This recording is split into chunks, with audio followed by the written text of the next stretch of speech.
Asia. Hello, good afternoon, TV. Good afternoon, everyone. Thank you for joining us today. And say ka muna dyan sa gitna.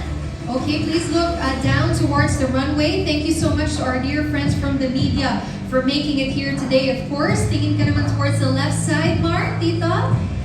Thank you so much.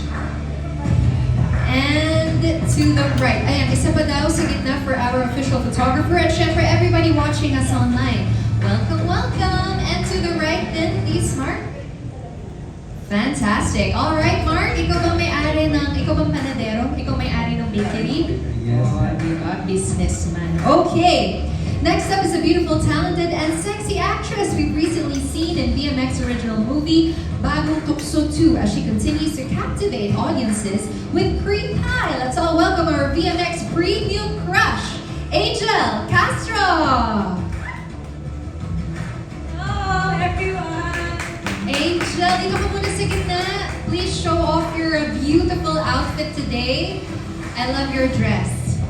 Very, Odyssey ang peg. Yan po yung peg ko. I knew it, o diba?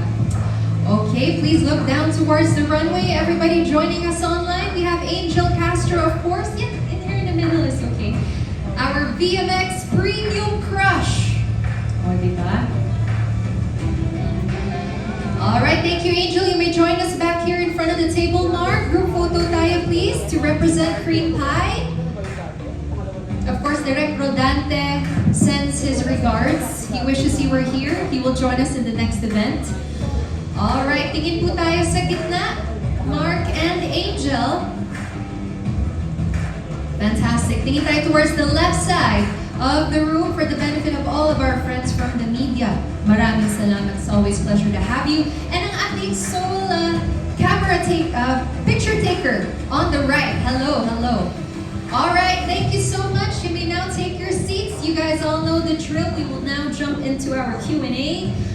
We will only field questions regarding the film, please. We do hope for your cooperation. Thank you so much. Simulan po natin ang ating lineup with Kate Adahar, Jojo Gabinete, Maricris Valdez, and Ricky Gallardo for the first batch. For now, from Random Republica, we have Kate Adahar. Thanks, Phoebe. Hi, good afternoon. First question for Angel. How does it feel to be called BMX Premium Crush? At saka ano rin yung feeling mo na lumabas na yung first? Yes, I'm very excited kasi dito po sa Cream Pie, natutunan ko po yung mga, syempre po may mga love scene dito sa BMX, natutunan ko po yung mga blockings, ganyan. So, feeling ko po dito ako sa Cream Pie natuto. Tapos ngayon po, I'm on my 5th film. So, yung mga learnings ko sa Cream Pie, nagamit ko doon sa mga sumunod ko pong films. And, pag tinatawag pa akong BMX Premium Crush, of course, I feel honored and syempre I have to live up po sa title na binigay sa akin. So medyo nervous but I'm excited to see what the future holds sa BMX po. Thank you. Thank you. And for Mark, since kayo na nga ni-rundown yung mga nagawa mo ng pelikula for BMX, paano mo siya ginahin? And pinag-usapan niyo ba yung mga eksena? Yes, si Angel kasi, work na kami before sa GMA pala, kaya medyo comfortable kami sa isa't isa. And even before na shoot kami, we always talk, we always chat. Kaya naging madali na sa akin yung mga Salamat. Thank you rin po. Thank you so much, Miss Kate. Now moving on to Pet PH, we have Jojo Gabinete. Hello, good afternoon. First kay Mark, kanina nasabi mo na nagkatrabaho na kayo ni Angel sa GMA. Anong project mo? Marami na po yung last po yung Makiling, teleserye siya sa GMA. Pero before that, nakasama ko rin siya sa Tadhana, I think Pepito Manaloto. Yes. Sinasabay ko yung mag-guest. Tapos, Mark, walang nakakaalam na isa ka sa mga co-producer ng Cream Pie. Anong proseso? Paano mo naisipan makipag-co-pro? Actually, pang 6, yata to pang 7 na nag-line producing for Viva Club. Tapos ano ko lang po, parang since passion ko siya talaga, tapos gusto ko rin matulungan yung mga baguhang artista na sana mabigyan ng opportunity, tapos more jobs for our team. So, sa mga broad stuff. Yun. Kaya medyo nawili po ako. Pwedeng sabihin mo kung ano yung mga title nung Yung pinaka-first ko po was Barurot.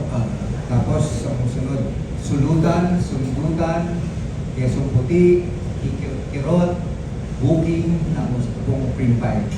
hindi ba mahirap mag-line pro dahil siyempre ikaw yung in charge sa budget?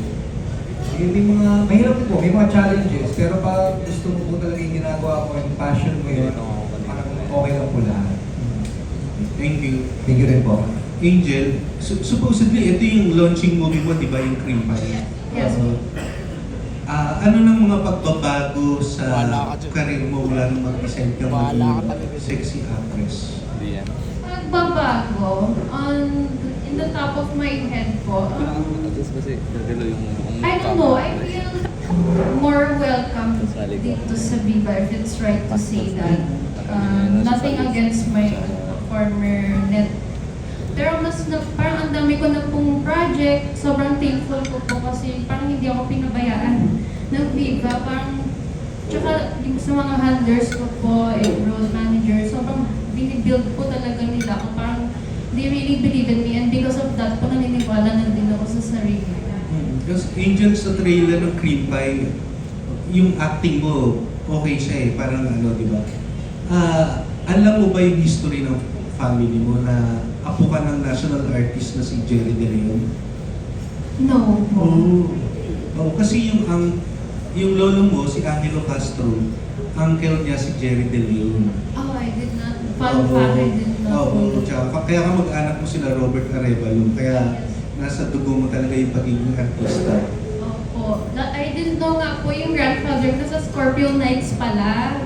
Napanood ko yung original na Scorpio Nights recently. Sabi ko, hala, lola ko yun. Pero alam mo ano, EDSA One Hero yung lola mo, si June Kitley.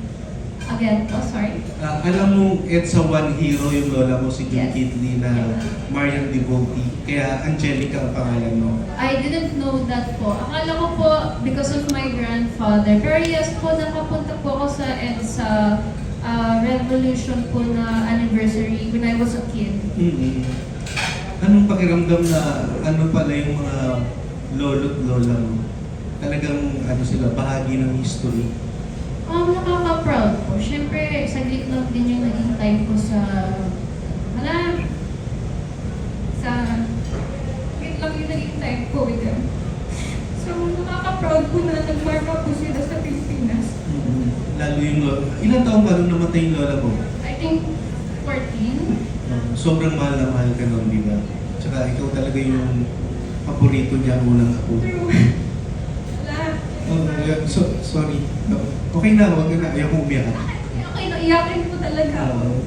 Naalala mo lang. Okay, thank you. Okay, maraming salamat po. Sir Jojo, okay, now moving on to Hataw. May we hear from Marie Chris Valdez.